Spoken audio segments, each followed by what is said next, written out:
میں روکتی رہی ہر چند دیویا،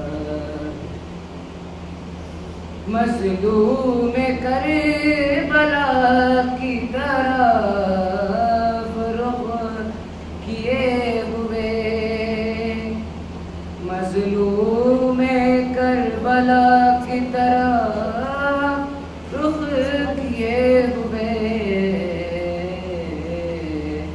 معصوم دل کا درد نگاہوں سے نوحہ خوار، معصوم دل کا درد نگاہوں سے نوحہ، زیر قدم تھا خاک کے ذروں کو اضطراب، زیر قدم تھا خاک کے ذروں کو اضطراب، ہلتے تھے گوشوارے لرزتا تھا آسمان، ہلتے تھے گوشوارے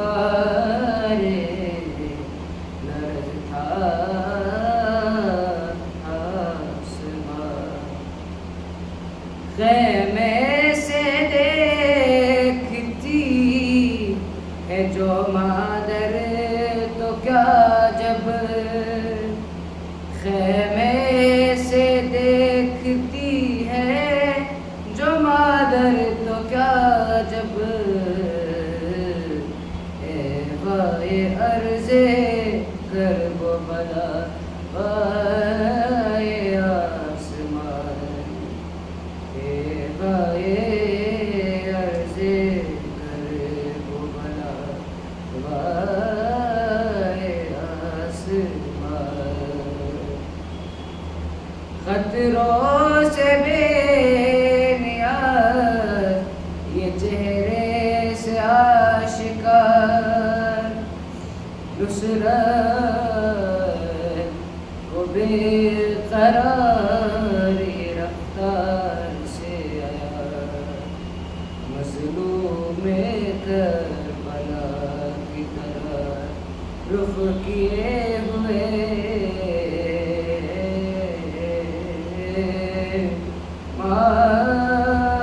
معصوم دل کا درد نگاہوں سے نوحہ، معصوم دل کا درد نگاہوں سے نوحہ، صلی علی محمد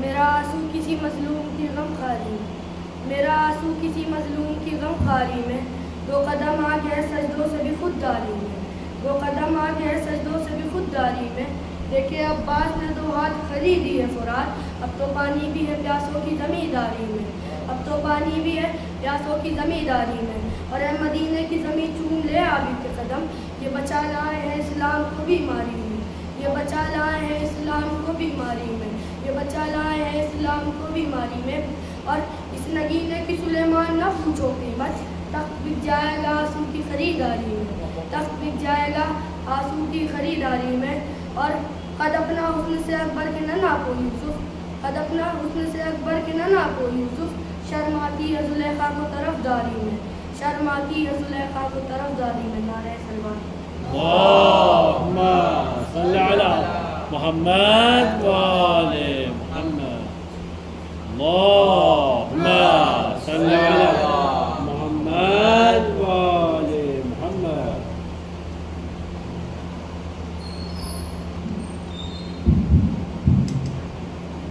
رحم اللہ من قام فاطمہ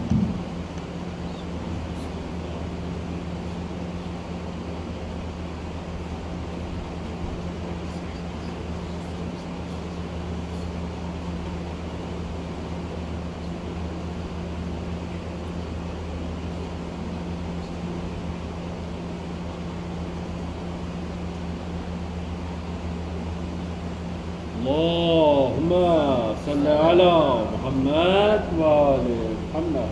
ما شاء الله ولا حول ولا قوة إلا بالله العلي العظيم. أعوذ بالله من الشيطان الرجيم. بسم الله الرحمن الرحيم. الحمد لله الذي هدانا لهذا وما كنا لنهتدي لولا أن هدانا الله. لقد جاءت رسل ربنا بالحق. الصلاة والسلام على بشير النذير والسراج المنير العبد المؤيد والرسول المسدد والمصطفى الأمجد الذي سمي في السماء بأحمد وفي الأرضين بأبي القاسم مصطفى محمد.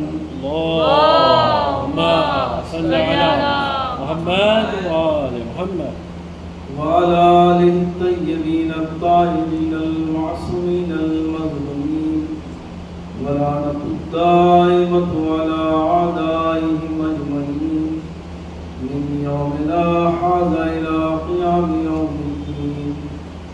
أما بعد، قال الله الحكيم في كتابه الكريم: وجعلناهم أئمة يهدون بأمرنا وأوحينا إليهم فعل الخيرات وإقام الصلاة وإيتاء الزكاة وكانوا لنا عابدين. وقال الله الحكيم في كتابه الكريم: يا أيها الناس إنا خلقناكم من ذكر وأنثى وجعلناكم شعوبا وقبائل لتعارفوا إن أكرمكم عند الله أتقاكم. صلوات اللهم صل على محمد وآل محمد. حضرات گرامی قدر، جس آیت کریمہ کو تلاوت کرنے کا شرف حاصل ہوا، اس میں ارشاد جناب رب العزت ہو رہا ہے کہ ہم نے آئمہ بنائے تھے جو ہمارے امر سے، ہمارے حکم سے ہدایت کرتے تھے، اور ہم نے ان کی طرف نیک کام، نماز کو قائم کرنے، زکوٰۃ کو ادا کرنے کی وحی کی، اور وہ ہمارے لیے عبادت گزار تھے، عبادت کرنے والے تھے۔ اس کے علاوہ جس میں نے دوسری آیت کو آپ حضرات کے سامنے تلاوت کیا، اس میں ارشاد رب العزت ہو رہا ہے کہ ہم نے تمہیں مرد اور عورت سے پیدا کیا، اس کے بعد ہم نے تمہیں خاندانوں اور قبیلوں میں تقسیم کر دیا تاکہ تم ایک دوسرے کی شناخت کر سکو، اور اللہ کے نزدیک تم میں سب سے زیادہ صاحب کرامت وہ ہے، صاحب عزت وہ ہے کہ جو تم میں سب سے زیادہ متقی ہے۔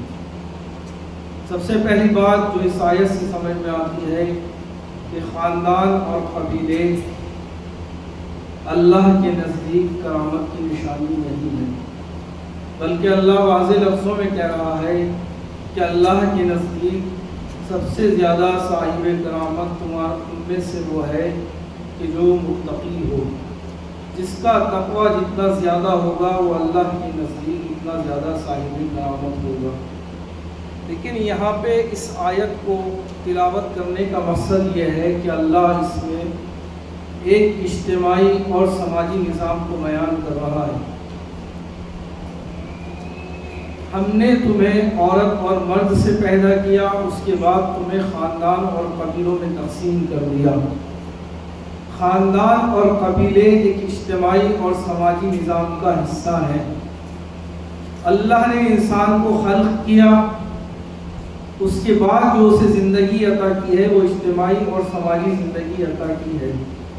اللہ کے نزدیک روحانیت کی زندگی پسندیدہ زندگی نہیں ہے کہ انسان اس سماج سے کٹ کر، اس اجتماع سے کٹ کر کہیں پہاڑوں میں چلا جائے، جنگلات میں اپنی زندگی کو گزارے۔ یہ اللہ کے نزدیک پسندیدہ زندگی نہیں ہے، بلکہ اللہ کے نزدیک اجتماعی اور سماجی زندگی ایک پسندیدہ زندگی ہے جو انسان کو اللہ نے عطا کی ہے، جس کے بارے میں قرآن نے کہا کہ ہم نے تمہیں خاندان اور قبیلوں میں تقسیم کر دیا تاکہ ایک دوسرے کو پہچان سکو، اور تم میں سب سے زیادہ صاحب کرامت وہ ہے کہ جو سب سے زیادہ متقی ہے۔ البتہ اپنے موضوع کو یہاں پہ روکتے ہوئے ایک بات عرض کر دوں، جیسا کہ میں نے کہا کہ خاندان اور قبیلہ کہ کسی کرامت اور بہت زیادہ باعزت ہونے کی علامت تو نہیں ہے، لیکن ایسا بھی نہیں ہے کہ خاندان اور قبیلے کی کوئی اہمیت نہیں ہے، بلکہ اس پہ روایات موجود ہیں کہ تمہارے خاندان والے تمہارے لیے بالوں پر ہیں، اگر تم ترقی کرنا چاہتے ہو تو اپنے خاندان اور قبیلے سے مل کر رہو۔ اس کے علاوہ اس طرح کی روایات ہیں کہ جس میں یہ پایا جاتا ہے کہ جس نے اپنے آپ کو اپنے خاندان اور قبیلے سے الگ کر لیا تو اللہ کی نظر میں وہ ملعون ہے۔ اگر کوئی اپنے آپ کو اپنے خاندان اور قبیلے سے الگ کرتا ہے وہ بھی ملعون ہے اللہ کی نظر میں، اور اگر زبردستی کسی خاندان یا قبیلے میں داخل کرتا ہے وہ بھی ملعون ہے۔ تو خاندان اور قبیلے کی اپنی جگہ اہمیت ہے، لیکن اللہ کہتا ہے کہ میرے نزدیک صاحب کرامت وہ ہے کہ جو تم میں سب سے زیادہ تقوی رکھتا ہو۔ لیکن بہرحال اس آیت کو پیش کرنے کا مقصد یہ ہے کہ اللہ نے انسان کو سماجی زندگی عطا کی ہے، اجتماعی زندگی عطا کی ہے۔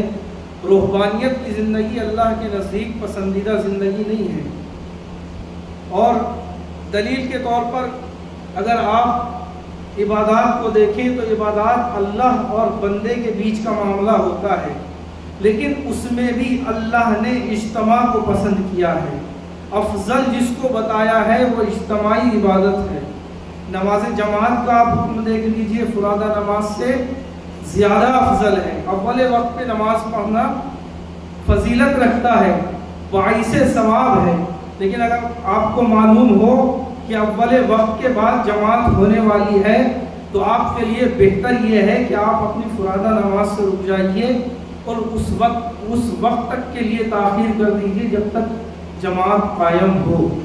اگر جماعت تاخیر سے ہو رہی ہے تو آپ فضیلت کے وقت کو چھوڑ دیجیے، اول وقت کو چھوڑ دیجیے۔ تو یہ اسلام میں اجتماع اور سماج کی اہمیت ہے۔ اس کے علاوہ پروردگار نے اور بھی بہت سی عبادتیں رکھی ہیں، جیسے نماز جمعہ ہے، اس کی اپنی جگہ اہمیت ہے، ایک سیاسی اور سماجی اور اجتماعی عبادت ہے۔ اس کے علاوہ حج پروردگار نے جو رکھا ہے وہ بھی ایک اجتماعی، سماجی اور سیاسی عبادت ہے۔ تو لہٰذا اللہ کی نظر میں اگر عبادت بھی ہے جو اس بندے اور خدا کے بیچ کا رابطہ ہے، اس میں بھی اللہ نے اجتماع اور سماج کا لحاظ رکھا ہے۔ تو لہٰذا روحانیت کی زندگی اللہ کی پسندیدہ زندگی نہیں ہے، بلکہ سماجی اور اجتماعی زندگی اللہ کی پسندیدہ زندگی ہے۔ اب ظاہر سی بات ہے، جب انسان کسی ایک سماج میں اور اجتماع میں زندگی گزارتا ہے تو اس کے کچھ آداب و رسوم ہوتے ہیں، اس کے کچھ قوانین ہوتے ہیں۔ انسان کی زندگی کوئی آزاد زندگی نہیں ہوتی۔ ہم اپنے ملک میں زندگی گزارتے ہیں تو ہم پابند ہیں کہ اس ملک کے قوانین پر عمل کریں، اس لیے کہ ایک سالم اور پرامن معاشرے کے لیے کچھ قوانین، کچھ آداب اور کچھ رسومات کا ہونا بہت ضروری ہے، ورنہ زندگی درہم ہو جائے گی۔ اگر ملک کے اندر کوئی قانون نہ پایا جاتا ہو تو زندگی گزارنا بڑا مشکل ہو جائے گا۔ اب صرف سوال یہ ہے کہ جب اللہ نے اجتماعی اور سماجی زندگی دی ہے تو اس سماج اور اجتماع کے اندر کس کا بنایا ہوا قانون چلے؟ تو ظاہر سی بات ہے، اپنی یہی آواز دے گی کہ جو انسان کسی چیز کو خلق کرتا ہے اس چیز کے بارے میں خلق کرنے والے سے بہتر کوئی نہیں جان سکتا۔ اللہ ہمارا خالق ہے، ہماری فطرت کو بنانے والا اللہ ہے. جتنا اللہ ہماری فطرت سے واقف ہے اتنا کوئی انسان واقف نہیں ہو سکتا.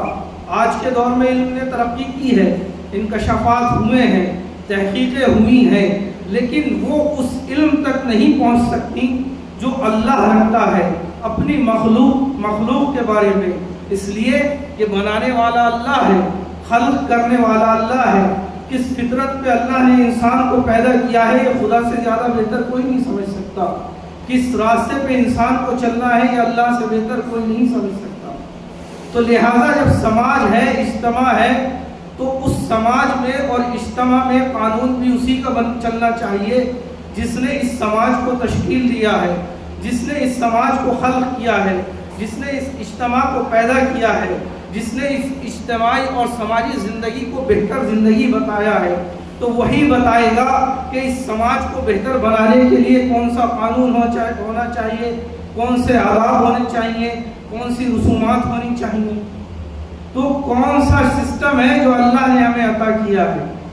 آپ دیکھیں کہ دنیا کے اندر فی الحال دو ہی نظام چلتے ہیں، یا بادشاہت کا نظام ہے یا جمہوریت کا نظام ہے. اچھا، یہاں پہ مولا کائنات کا ایک قول بھی ہے، لا بد للناس من امیر بر او فاجر. لوگوں کے لیے ایک حاکم کی ضرورت ہے، چاہے وہ نیک ہو یا بد ہو. البتہ مولا کائنات اس قول میں یہ نہیں کہتے کہ لوگ اپنے اوپر کسی بد کردار اور برے حاکم کو مسلط کر لیں. یہاں پہ صرف انتہائی ضرورت حاکم کو بیان کیا جا رہا ہے کہ اس معاشرے کے اندر اور سماج کے اندر کسی حاکم کا ہونا کتنا ضروری ہے. البتہ یہ بھی ہے کہ اس دنیا کے اندر صرف دو ہی حاکم پائے جاتے ہیں، ایک رحمان کا حاکم ہے، ایک شیطان کا حاکم ہے. اور انسان کو کسی ایک کی حکومت میں رہنا ہے. اب چاہے انسان رحمان کی حکومت کو تسلیم کر لے یا شیطان کی حکومت کو تسلیم کر لے، اگر رحمان کو چھوڑے گا تو شیطان کی حاکمیت میں جائے گا. تو لہذا اللہ نے ہمیں کون سا نظام عطا کیا ہے جس کے تحت ہمارا سماجی زندگی گزارے، ہمارا ایک اجتماع زندگی گزارے، ایک پرامن سماج میں ہم زندگی گزار سکیں. اگر ہم کہیں کہ اللہ نے ہمیں بادشاہت کا نظام دیا ہے تو بادشاہت کا سسٹم کیا ہے کہ ایک شخص کے ہاتھ میں پورا نظام حکومت ہوتا ہے اور پورا سماج اور پوری رعایا اس کی حکومت کے تحت ہوتی ہے. اب وہ حکومت کہاں سے کر رہا ہے اس کا کوئی پشتوانہ ہے نہیں. ایک شخص ہے جو حکومت کر رہا ہے اور رعایا اس کے ماتحت ہے، اس کے حکم کی پابند ہے. بادشاہ کتنا ہی اچھا کیوں نہ ہو، کتنا ہی بہتر کیوں نہ ہو، کتنا ہی عادل کیوں نہ ہو، لیکن ایک نہ ایک دن اس کے مفادات جب بھی رعایا سے ٹکرائیں گے تو اس ظلم پر آمادہ ہو جائے گا. وہ رعایا کے حق میں کتنا ہی اچھا کیوں نہ ہو، لیکن اگر اس کے ذاتی مفاد رعایا سے ٹکرا گئے تو وہ ظلم ضرور کرے گا، وہ ڈکٹیٹرشپ پہ اتر آئے گا.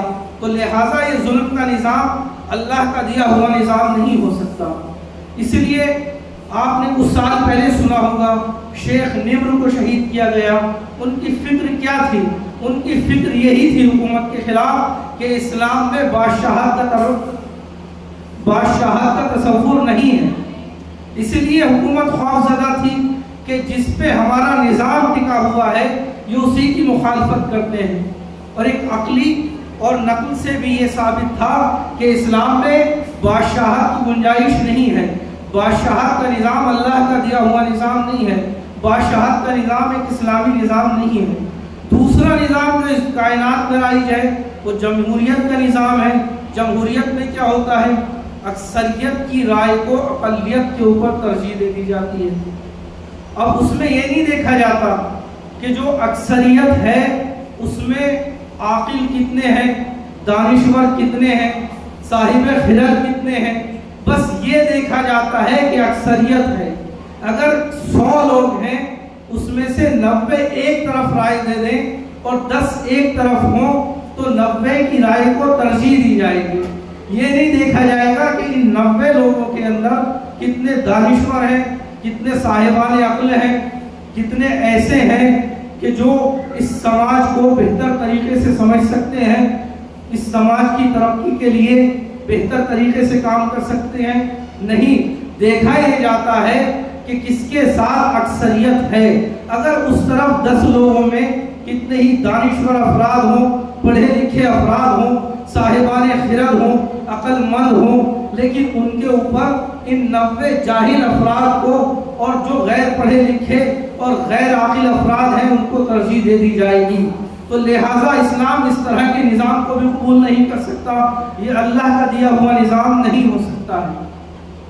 تو آخر وہ نظام کون سا ہے کہ جو اللہ نے اس سماج کو عطا کیا ہے، جس کے ذریعے سے ایک بہترین سماج بن سکے، ایک اجتماع کا بہترین نظام چل سکے؟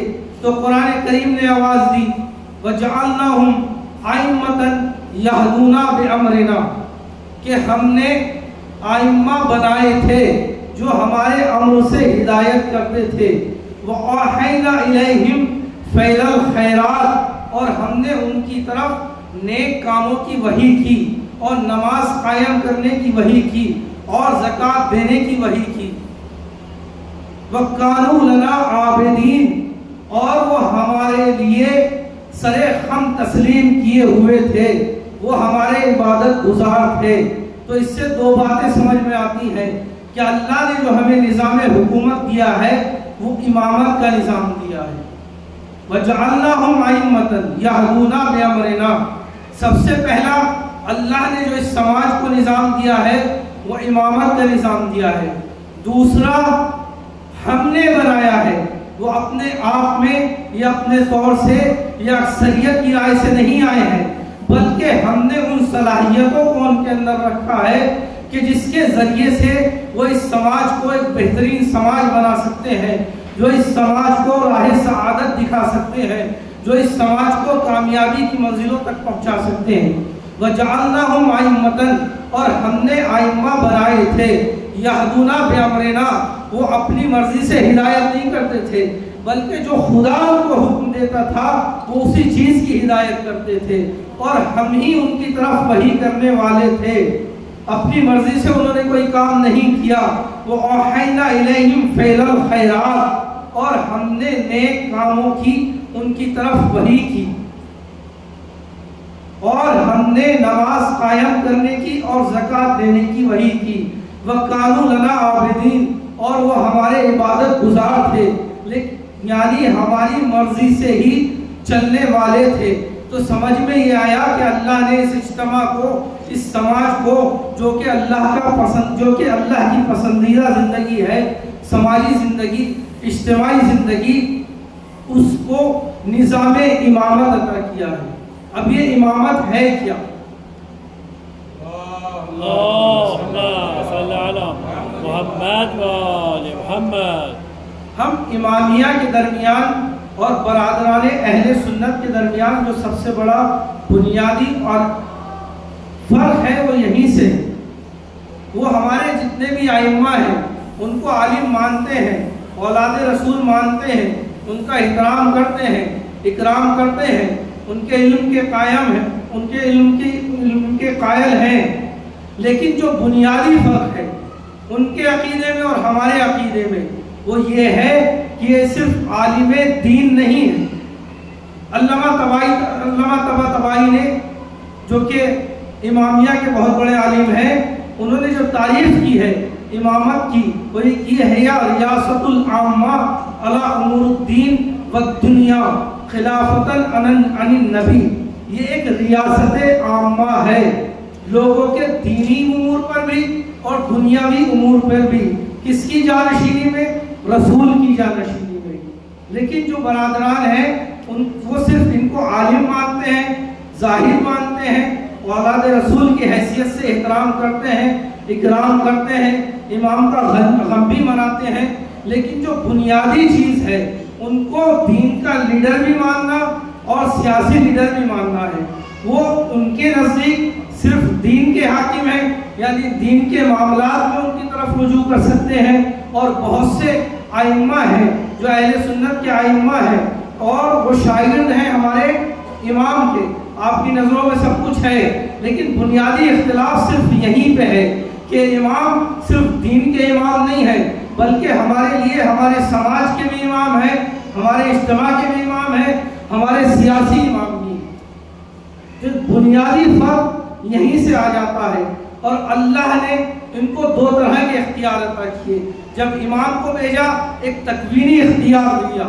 تکوینی اختیار میں نے کل کی تقریر میں عرض کیا تھا کہ اللہ نے کیا کہا، لولا الحجہ لصاحت الارض باہلها، اگر حجت کا وجود نہ ہوتا تو یہ زمین اپنے رہنے والوں کو نگل لیتی،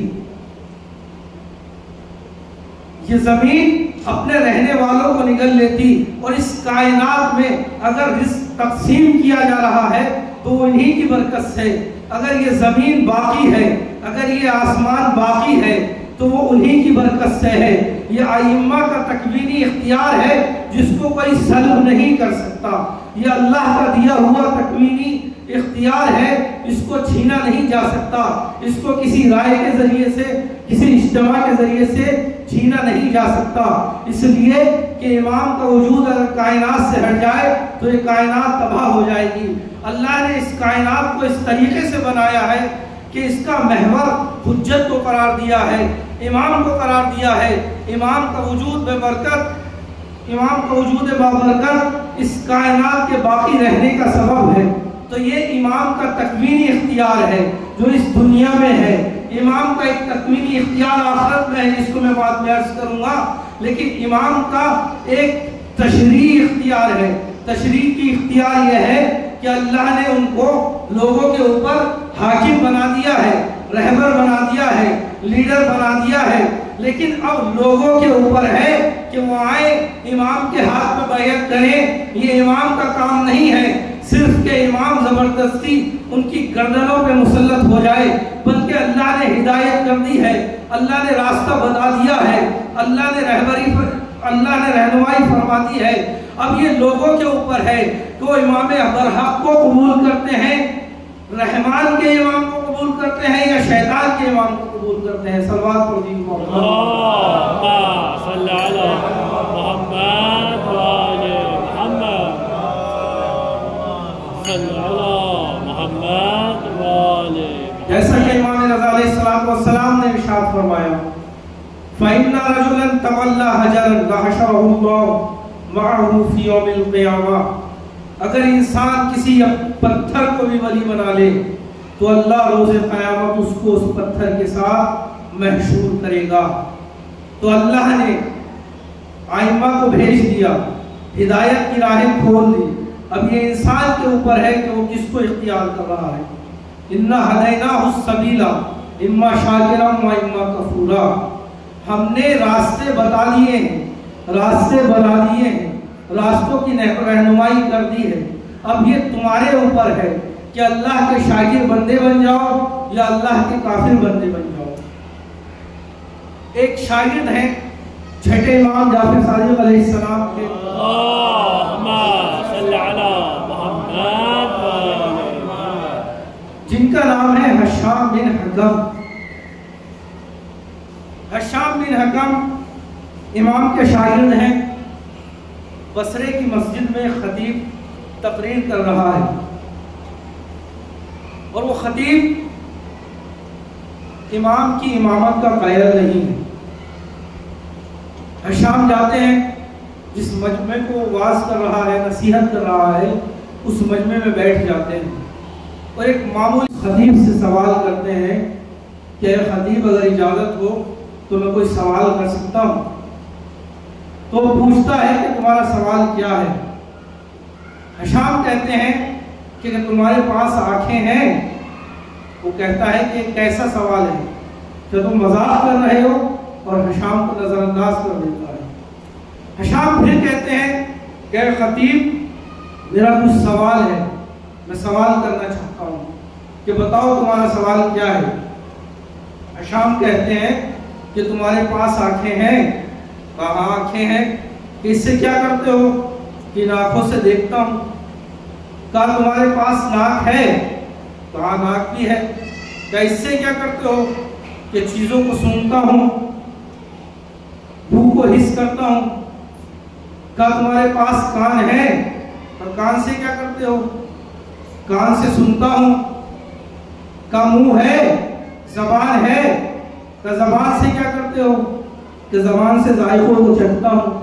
کہ اس کے بعد حشام سوال کرتے ہیں کہ تمہارے پاس دماغ ہے؟ کہاں دماغ بھی ہے، مغز ہے. اس سے کیا کرتے ہو؟ کہ جو چیزیں جو یہ حواس خمسہ ہیں، جن چیزوں کو یہ حس کرتی ہیں، پھر میں دماغ اور دل کے ذریعے سے ان چیزوں میں تشخیص دیتا ہوں، کیا اچھی ہے، کیا بری ہے، کیا فائدے مند ہے، کیا نقصان دہ ہے. کہا اگر یہ ساری چیزیں سالم ہوں، ان میں کوئی عیب نہ ہو، آنکھ بھی سالم ہو، اچھے طریقے سے دیکھ رہی ہو، کان بھی سالم ہو، اچھے طریقے سے سن رہے ہو، ناک بھی سالم ہو، اچھے طریقے سے سونگھ رہی ہو، انسان کا منہ سالم ہو اور اچھے سے ذائقوں کو محسوس کر رہا ہو، لیکن دماغ نہ ہو، تو اس میں کوئی فرق پڑے گا؟ کہ ہاں فرق پڑے گا. کہ کیسے فرق پڑے گا؟ ساری چیزیں تو اپنی جگہ سالم ہیں، کوئی خرابی نہیں ہے، صرف دل و دماغ کو بیچ میں سے نکال لیا گیا. کہا نہیں، یہ ساری چیزیں پہلے کسی بھی چیز کو حس کرتی ہیں، نظر دیکھتی ہے، کان سنتے ہیں، زبان ذائقے کو چکھتی ہے، ناک کسی بھی خوشبو کو محسوس کرتی ہے، پھر یہ پیغام دیتی ہے دل اور دماغ کو، اور پھر وہ فیصلہ کرتے ہیں سوچ کر کہ کیا چیز اس میں اچھی ہے اور کیا چیز اس میں بری ہے. پھر اس کے فوراً بعد ہشام کہتے ہیں کہ اے خدیب، جب اللہ نے تیرے وجود میں بسی ہوئی اس چھوٹی سی کائنات کو بغیر امام کے نہیں چھوڑا، تو اللہ اتنی بڑی کائنات کو بغیر امام کے کیسے چھوڑ سکتا ہے؟ صلوات پڑھیے.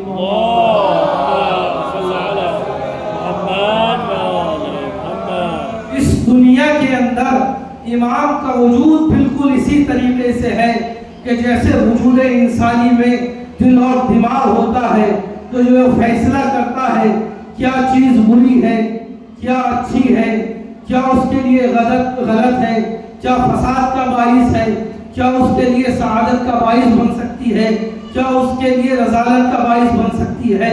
یہ امام کا کام ہے کہ وہ سماج کے لیے اس چیز کی تشخیص دیں کہ کیا ان کے لیے اچھا ہے، کیا برا ہے، کون سا راستہ باعث سعادت ہے، کون سا راستہ انہیں جہنم تک پہنچا سکتا ہے، کون سا راستہ ہے جو انہیں جنت تک لے جا سکتا ہے. صلوات پڑھیے.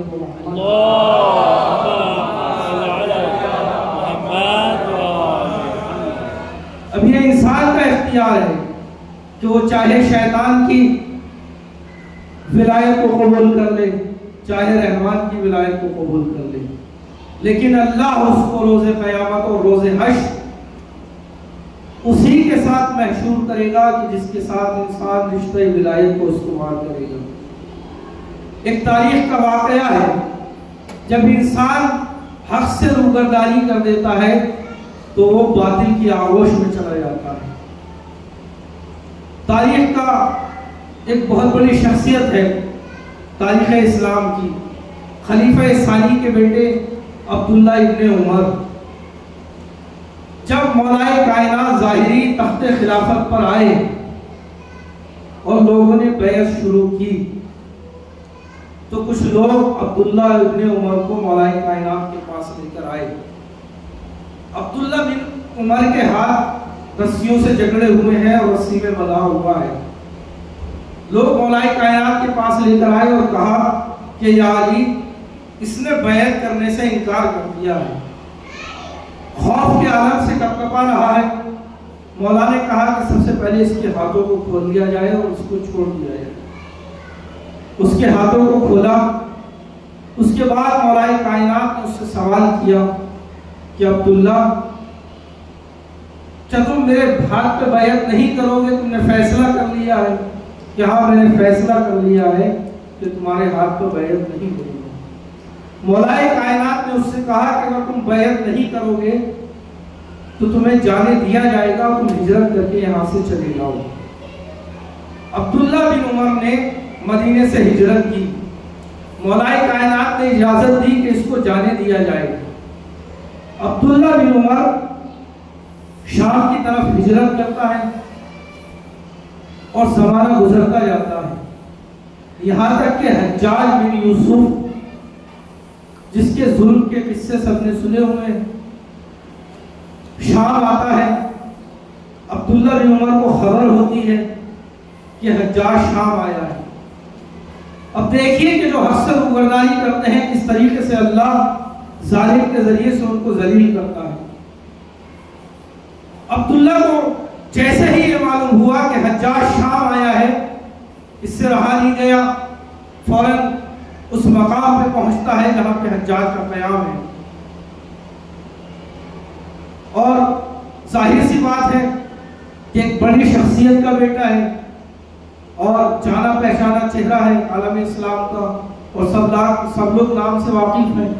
پہلے درباروں نے روکنے کی کوشش کی اس لیے کہ رات کا وقت ہے، لیکن یہ نہیں مانا اور کہا مجھے حجاج سے ملاقات کرنی ہے۔ اس زمانے کا VIP ہے، اس لیے اس کو اجازت دی گئی کہ وہ اندر داخل ہو جائے۔ حجاج کے پاس جاتا ہے اور کہتا ہے میں تیری بیعت کرنا چاہتا ہوں۔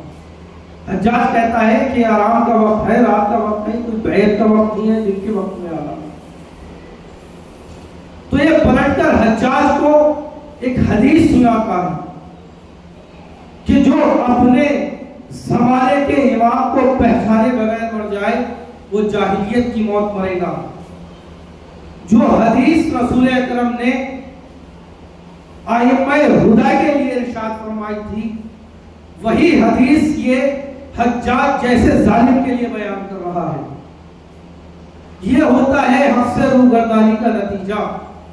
جیسے ہی حدیث پڑھتا ہے تو حجاج یہ قہقہہ لگاتا ہے اور لیٹے لیٹے اپنے بستر سے پیر کو باہر نکال دیتا ہے اور کہتا ہے کہ اب آرام کا وقت ہے، میں کیا تیرے آگے ہاتھ کو بڑھاؤں، میرے پیر پہ بیعت کر لے۔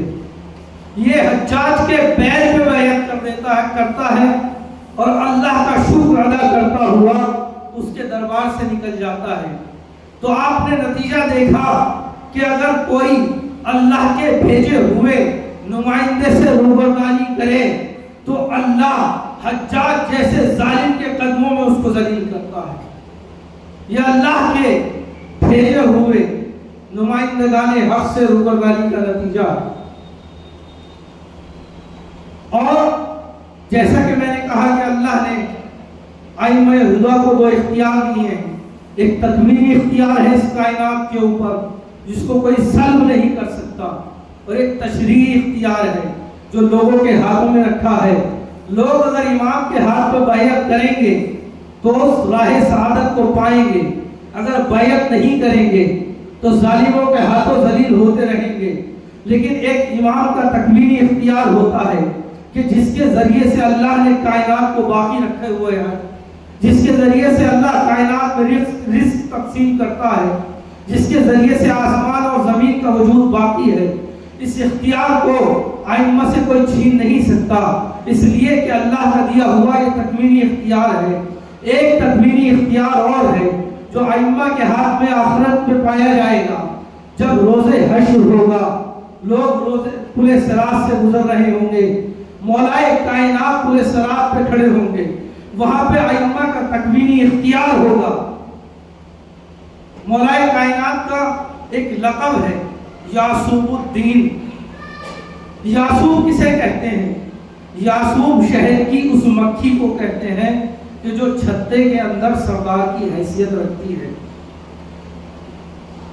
شہر کی جو مکھی ہے اس کا تذکرہ قرآن میں بھی ہے کہ ہم نے شہر کی مکھی کی طرف وحی کی کہ وہ جائے پہاڑوں میں اپنا گھر بنائے اور وہاں سے پھولوں سے اپنا رزق حاصل کرے، اور پھر اس کے نتیجے میں جو حاصل ہوتا ہے اس کے لیے اللہ نے کہا کہ اس میں شفا پائی جاتی ہے، فیہ شفاء للناس۔ اس مکھی کے بارے میں جب لوگوں نے تحقیق کی تو بڑی ہی عجیب و غریب باتیں اس میں سامنے آئی۔ اس کا سسٹم کوئی معمولی سسٹم نہیں ہے۔ اس مکھی کے چھتے کے اندر جو مکھیاں ہوتی ہیں سب کا ایک کام نہیں ہوتا ہے۔ سب سے پہلے ایک سردار مکھی ہوتی ہے، اس کے بعد اس سردار مکھی کا کام یہ ہوتا ہے کہ وہ کچھ مکھیوں کو یہ ذمہ داری دے کہ وہ علاقے میں جائیں اور جا کر دیکھیں جہاں جہاں پہ ان کا رزق ہے اس میں سے یہ تشخیص دیں کہ کون سا رزق ان کے لیے مفید ہے، کون سا مضر ہے، کس کو اٹھانا ہے، کس کو نہیں اٹھانا ہے۔ اس کے بعد وہ مکھیاں چھتے میں واپس آتی ہیں اور اس پیغام کو اس چھتے کی مکھیوں تک پہنچاتی ہیں۔ اس کے بعد چھتے کی تمام مکھیاں جاتی ہیں، اس شہد کو، اس رس کو پھولوں سے اٹھاتی ہیں، اور شہد کی مکھیاں جب چھتے کے اندر واپس آتی ہیں تو وہاں پہ ایک چیکنگ پوائنٹ بھی ہوتا ہے جس میں یہ دیکھا جاتا ہے کہ جس جگہ کی ان مکھیوں نے معرفی کی تھی اور بتایا تھا کہ رزق کو کہاں سے اٹھانا ہے اور کہاں سے نہیں لینا ہے، کیا یہ وہیں سے لے کر آئی ہیں یا اس کے علاوہ کوئی مضر اور نقصان دینے والی چیزیں تو اٹھا کر نہیں لائی ہیں۔ اگر کسی مکھی نے بغاوت کی ہوتی ہے تو وہ سردار مکھی اس کو مار کے چھتے سے باہر پھینک دیتی ہے، لیکن جو صحیح پائی جاتی ہے اس کو اندر لے لیا جاتا ہے۔ اس سردار مکھی کو عربی میں یعصوب کہا جاتا ہے۔ مولائے کائنات کا لقب بھی یعصوب الدین ہے۔ جب روز حشر ہوگا مولائے کائنات پورے صراط پہ کھڑے ہوں گے، جس کے نیچے جہنم ہوگی، اوپر پل ہوگا، وہ اس پل کو پار کر لے گا، وہ جنت میں چلا جائے گا۔ اللہ نے ایک نظام بنایا، اپنے ہادیان برحق کو اس کائنات میں بھیجا۔ پہلے انبیاء کا سلسلہ ہوا، پھر ائمہ ہدیٰ کا سلسلہ ہوا۔ انہوں نے آ کر بتایا اس کائنات کے اندر اس سماج کے لیے کیا چیزیں نقصان دہ ہیں، کیا چیزیں فائدہ مند ہیں، کیا چیزیں اس کو سعادت کی منزلوں تک پہنچا سکتی ہیں۔ جب یہ انسان روز قیامت پلٹ کر جائیں گے تو اس پوائنٹ پر یہ چیک کیا جائے گا کیا یہ وہی لے کر آ رہے ہیں جس کی نشاندہی انہیں کرائی گئی تھی، جو ہادیان برحق نے راستہ ان کو بتایا تھا، جن چیزوں کی ہدایت کی تھی، جن چیزوں سے روکا ہے۔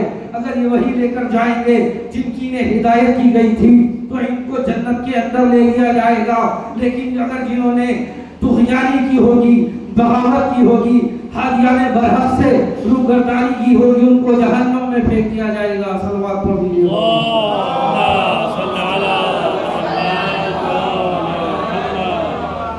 تو یہ اللہ کا دیا ہوا تکوینی اختیار ہے جس کو کوئی چھین نہیں سکتا، اس کائنات کے اندر بھی اور اس آخرت کے اندر بھی۔ لوگوں نے بظاہر تخت خلافت کو چھین لیا، لیکن جو اللہ کا دیا ہوا اختیار ہے، چاہے وہ روز قیامت پورے صراط پہ ہو، چاہے اس کائنات کے اندر ہو، اس کو کوئی سلب نہیں کر سکتا۔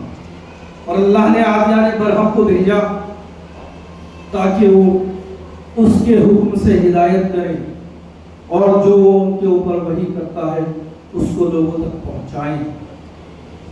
لہٰذا امام کی گردن پہ ایک وظیفہ ہوتا ہے کہ جو سماج کے اندر برائیاں پائی جاتی ہیں ان کو وہ روکے، ان کو ختم کرے۔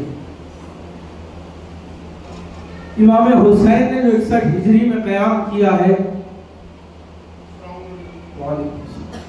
کبھی کبھی برائیاں پس پردہ ہوتی ہیں اور کبھی کبھی یہ برائیاں نکل کر بازار میں آ جاتی ہیں۔ یزید کا جو دور ہے وہ عالم اسلام کے لیے بہت ہی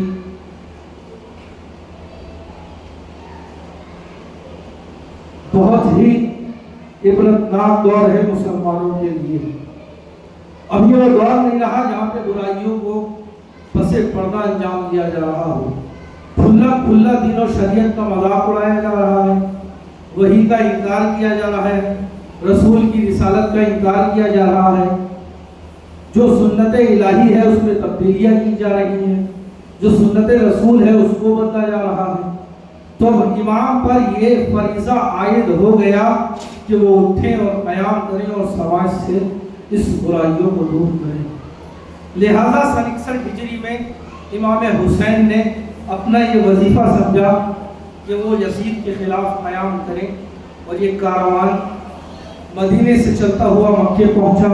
پھر مکے سے امام نے حج کو عمرے میں تبدیل کیا، اور جب یہ کاروان شراب کی منزلوں تک پہنچا اور شراب کے راستے پہ تھا، کاروان پڑ رہا تھا، کسی نے دیکھا کہ سامنے ایک کھجور کا باغ ہے. اس نے کہا مولا میں سامنے کھجور کا باغ دیکھ رہا ہوں. تو کسی شخص نے کہا کہ میں ان راستوں سے اچھی طرح واقف ہوں, یہاں پہ کوئی کھجور کا باغ نہیں. اس کے بعد جب تھوڑا سا قافلہ آگے بڑھا تو معلوم ہوا کہ یہ کھجور کا باغ نہیں ہے, بلکہ ہاتھوں میں نیزے لیے ہوئے ایک لشکر ہے اور گھوڑے کی گردنیں ہیں جو ایک باغ کی طرح نظر آ رہی ہیں. یہ کاروان کس کا کاروان تھا؟ ابن زیاد نے 4000 کا لشکر اس لیے روانہ کیا تھا کہ وہ جا کر امام حسین علیہ السلام کے راستے کو روکیں, ان کے راستے کو تبدیل کریں اور ان کو کوفہ لے کر آئیں, جس میں سے ایک ٹکڑی کا سالار جناب ہر جو اس راستے پہ امام کے قافلے کے سامنے یہ لشکر آیا ہے وہ جناب ہر کا لشکر تھا. امام نے جیسے ہی اس لشکر کو دیکھا حکم دیا کہ اپنے راستے کو تبدیل کر دیا جائے. امام نے مین راستے سے اپنے قافلے کو اتارا اور بائیں جانب ذو حسب کی منزل کی طرف بڑھے اور کوشش یہ کی کہ ہر کے قافلے سے پہلے اپنے آپ کو ذو حسب کی منزل میں پہنچا دیں. بہرحال امام ذو حسب کی منزل میں پہنچے, خیام کو نصب کیا گیا. یہ ہر کا قافلہ بھی اس منزل تک پہنچا. جیسے ہی قافلہ اس منزل میں پہنچا ہے امام نے اپنے اصحاب کو حکم دیا کہ لشکر بہت پیاسا ہے, اس کو پانی پلا دیا جائے. سب نے اطاعت کی, لشکر کو پانی پلایا. اس کے بعد امام نے کہا ان کی سواریاں بھی بہت پیاسی ہیں, ان کو بھی سیراب دیا جائے. سواریوں کو بھی پانی پلایا گیا. اس کے بعد نماز کا وقت ہوا. امام نے ہر سے پوچھا کہ کیا تم الگ اپنی نماز قائم کرنا چاہتے ہو, کیا ہمارے نماز ساتھ میں نماز پڑھو گے؟ انہوں نے کہا کہ نہیں, ہم آپ کے پیچھے نماز پڑھیں گے. ہر کے لشکر نے امام کے پیچھے نماز کو پڑھا. اس کے بعد امام نے اس لشکر کو مخاطب ہو کر کہا کہ اگر تم صاحبان تقویٰ ہو, اگر تم خدا کا خوف رکھتے ہو تو تم وہی ہو کہ جنہوں نے ہمیں خط لکھ کر بلایا ہے.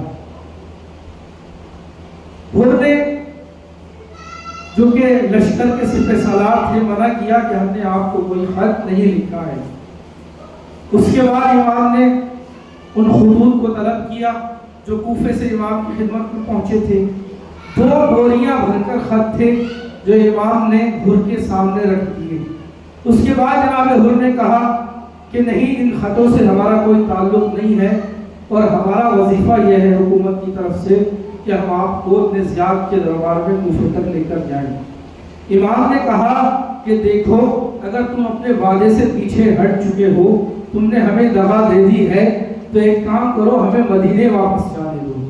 ہر کہتا ہے نہیں, میں آپ کو مدینے واپس جانے نہیں دوں گا, اس لیے کہ حکومت کی طرف سے ہمارا وظیفہ یہ ہے کہ ہم آپ کو ابن زیاد تک لے کر جائیں. اور ہر نے امام حسین کے لشکر کا راستہ روکنے کی کوشش کی. امام نے اپنے اصحاب کو حکم دیا کہ سب سواریوں پر سوار ہو جائیں اور قافلے کو تیار کریں اور مدینے کا رخ کر لیں. امام سواری پہ سوار ہو گئے, قافلہ تیار ہو گیا. امام نے چاہا کہ مدینے کا رخ کریں, لیکن ہر نے لجام فرس امام حسین پہ ہاتھ ڈال دیا اور کہا میں آپ کو مدینے جانے نہیں دوں گا, اس لیے کہ میرے لیے حکم یہ صادر ہوا ہے کہ میں آپ کو ابن زیاد تک لے کر جاؤں. امام اور جناب ہر میں یہ گفتگو جب چل رہی تھی تو امام نے ہر کی اس گستاخی کی وجہ سے پلٹ کے ہر سے کہا کہ ہر, تیری ماں تیرے ماتم میں بیٹھے. ہر نے کہا کہ اے امام حسین, اگر آپ کی ماں فاطمہ نہ ہوتی تو میں بھی تمہیں پلٹ کر یہی جواب دیتا. عزیزان محترم, ہر اور امام حسین میں گفتگو ہوئی اور بات یہ طے پائی کہ امام حسین نہ کوفے کی طرف جائیں گے نہ مدینے کی طرف جائیں گے. ہر نے کہا کہ آپ ایک تیسرا راستہ اختیار کریں اور آہستہ آہستہ چلیں تاکہ میں ابن زیاد سے اس بارے میں بات کر لوں, اور میں نہیں چاہتا کہ یہ جو کچھ بھی ہو رہا ہے ایک جنگ میں تبدیل ہو, اور میں کوشش یہ کروں گا کہ یہ جنگ ملتوی ہو جائے اور آپ بھی یزید سے خط و خطوط کے ذریعے سے اگر چاہے تو بات کر لیں کہ یہ جنگ صلح میں تبدیل ہو جائے، لیکن امام حسین نے اس کو گوارا نہیں کیا۔ بہرحال جب جناب حر میں اور جناب امام حسین نے یہ طے پایا کہ امام حسین نہ مدینے کی طرف جائیں گے نہ کوفے کی طرف جائیں گے، تو امام حسین نے ایک تیسرا راستہ اختیار کیا۔ امام حسین ایک منزل تک پہنچے۔ جب اس منزل پر پہنچے ہیں تو امام حسین کے اندر ایک عجیب سی کیفیت ہوئی، اس لشکر کے اندر ایک عجیب سی کیفیت ہوئی۔ امام نے کہا کہ اس قافلے کو یہیں پہ روک دیا جائے۔ حاضرداروں، یہی وہ روز محرم ہے کہ جب امام حسین کا قافلہ سرزمین کربلا میں وارد ہوا ہے۔ امام حسین نے حکم دیا کہ خیام پر یہیں پہ نصب کر دیا جائے۔ یہ کوئی اور زمین نہیں تھی، یہ وہی زمین تھی جس کو کربلا کہتے ہیں۔ جناب زینب نے سوال کیا، بھیا یہاں مجھے عجیب سی کیفیت معلوم ہوتی ہے، بھیا یہ کون سی منزل ہے؟ امام حسین نے کہا، بہن زینب یہ وہی زمین ہے جہاں میرا قبر شہید ہوگا۔ اے زینب یہ وہی منزل ہے جہاں میرے جناب قاسم مارے جائیں گے۔ اے بہن زینب یہ وہی منزل ہے جہاں میرے عباس کے بازو قلم کر دیے جائیں گے، یہی ہمارا مقتل ہے۔ اے بہن زینب یہیں پہ ہماری قبریں بنیں گی۔ عزیزان گرامی قدر، الغرض یہ قافلہ زمین کربلا پہ قیام پذیر ہوا اور وقت یہ پہنچا کہ 7 محرم کو خیام امام حسین میں پانی ختم ہو گیا، شب عاشور پہنچی۔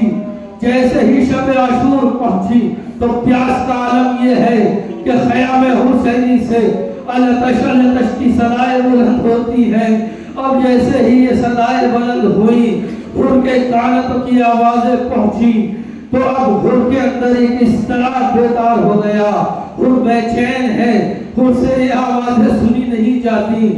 حر پوری رات ٹہل رہا ہے، بے چینی کی عالم میں اطفال حسینی کی التش کی صداؤں کو سن رہا ہے۔ ادھر حر کا بیٹا بھی اس کیفیت کو دیکھ رہا ہے، حر کا غلام بھی حر کی اس کیفیت کو دیکھ رہا ہے۔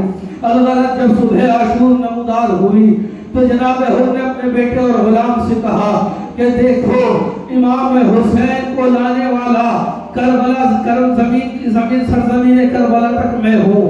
یہ جو بچوں کی تم آوازیں سن رہے ہو اس کا ذمہ دار میں ہوں۔ ادھر عبادتیں ہی عبادتیں ہیں اور ادھر یزید کا لشکر ہے۔ میں اپنی جہنم کو جان بوجھ کر اپنی گردن میں نہیں ڈال سکتا۔ عزیزان گرامی قدر، حر نے یہ فیصلہ کر لیا کہ اس لشکر کو چھوڑ کر امام حسین کے لشکر کی طرف جائے گا۔ حر کے بیٹے نے دامن کو تھام لیا، بابا جب آپ حق کی طرف جا رہے ہیں تو کیا ہمیں چھوڑ کر جائیں گے؟ حر کا غلام بھی ساتھ ہو گیا۔ اب یہ 3 لوگوں کا چھوٹا سا لشکر امام حسین کی طرف چلا۔ آنکھوں میں شرمندگی ہے، پیر یہ اجازت تو نہیں دیتے کہ امام حسین کے لشکر کی طرف بڑھا جائے، اس لیے کہ اگر امام حسین کے بچے آج پیاسے ہیں تو حر کا لشکر اس کے لیے ذمہ دار ہے۔ اگر امام حسین سرزمین کربلا میں ہے تو اس کے لیے حر ذمہ دار ہے۔ حر کے قدم یہ اجازت نہیں دے رہے کہ حر امام حسین کے لشکر پر تیزی سے پہنچ جائیں۔ امام حسین کو معلوم ہے کہ آنے والا کون ہے۔ اللہ کرامت حسینی آواز دی، بیٹا علی اکبر، بھائی عباس دیکھو میرا مہمان آ رہا ہے، ذرا اس کو بڑھ کر گلے سے لگا لو، ذرا بڑھ کر اس کا استقبال کرو، میرے نزدیک لے کر آؤ۔ امام جناب علی اکبر اور جناب عباس بڑھ کر حر تک پہنچے ہیں، اور جب حر کے قریب پہنچے ہیں جناب حر کا استقبال کیا ہے۔ حر یہ سمجھ رہا تھا کہ جب میں امام حسین کے پاس جاؤں گا تو شاید مولا شکوہ نہ کر دے کہ حر میرے بچے پیاسے ہیں تو تیری لشکر کی وجہ سے، لیکن امام حسین نے بڑھ کر حر کو گلے سے لگا لیا اور فرمایا، حر تو اس دنیا میں بھی آزاد ہے اور دنیا اور آخرت میں بھی آزاد ہے۔ عزیزان گرامی قدر، صرف امام حسین نے ایک جملہ کہا کہ حر ہم شرمندہ ہے،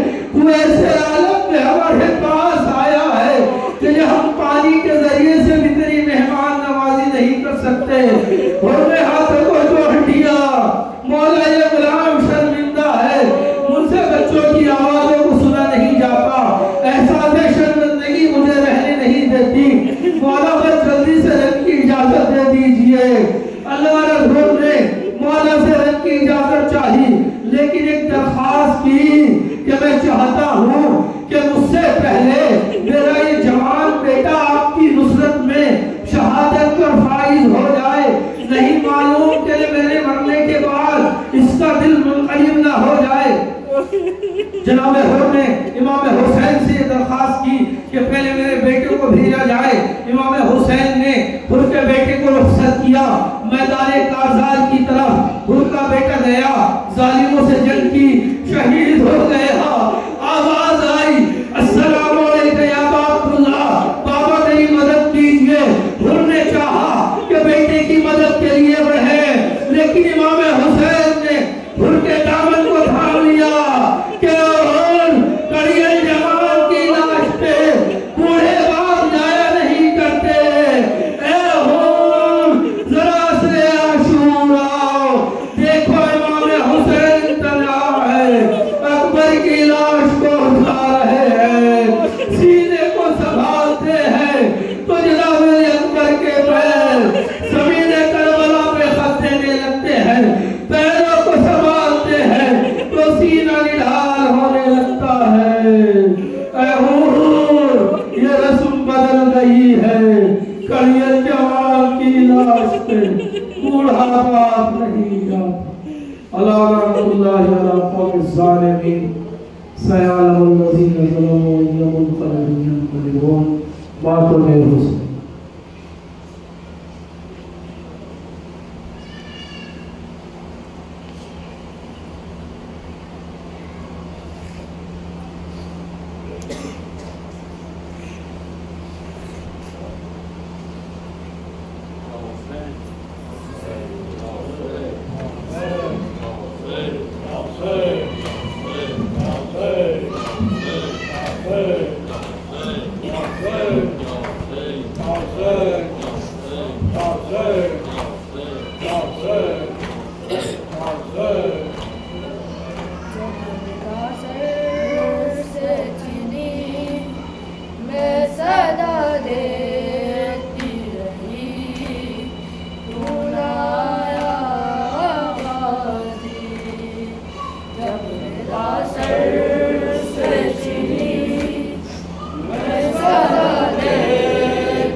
میرے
ظالم نے کہا ناز تھا جس پہ تجھے حق بلاؤ نہ اسے اور میں روتی رہی نایا بازی جب ردا سر سے چنی میں صدا دیتی رہی نایا بازی جب ردا سر سے چنی میں صدا دیتی رہی نایا بازی ہم کو پانی نہ ملے تیری خوشبو تو رہے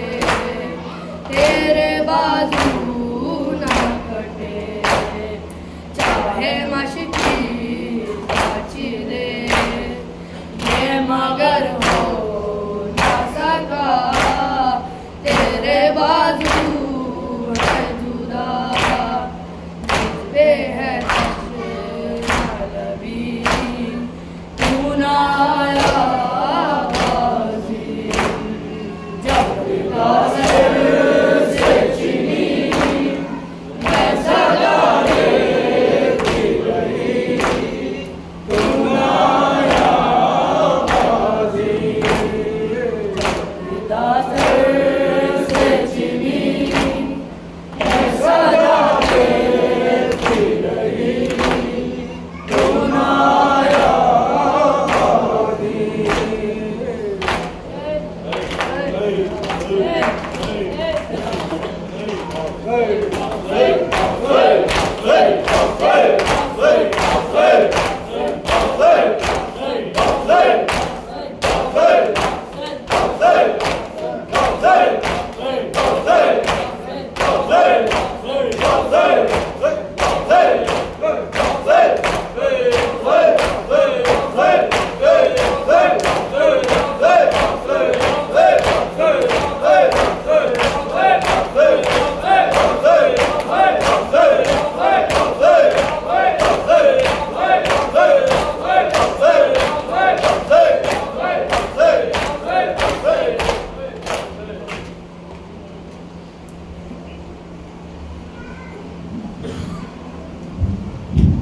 السلام علیکم ورحمۃ اللہ، السلام علیکم یا رسول اللہ، السلام علیکم ورحمۃ اللہ، السلام علیکم ورحمۃ اللہ، السلام علیکم جمیع الشہداء ورحمۃ اللہ وبرکاتہ، السلام علیکم یا بنی الغرباء، السلام علیکم یا محمد الغفار، السلام علیکم یا شفیع الشموس، السلام علیکم یا حسن النفوس، أيها المدفون بالقدس، السلام عليك يا نبي رسول الله وعلى عبدك المصطفى، السلام عليكم ورحمة الله وبركاته، السلام عليك يا مولانا يا صاحب العصر والزمان ومعنا الأمان من فتن الزمان وشر الشيطان، السلام عليك يا شريك القرآن، السلام عليك يا خليفة الرحمن، السلام عليك يا إمام الله يا هذا جل الله تعالى فرجك وسهل الله تعالى مخرجك ولكل عمل نوالك وانصارك، السلام عليكم ورحمة الله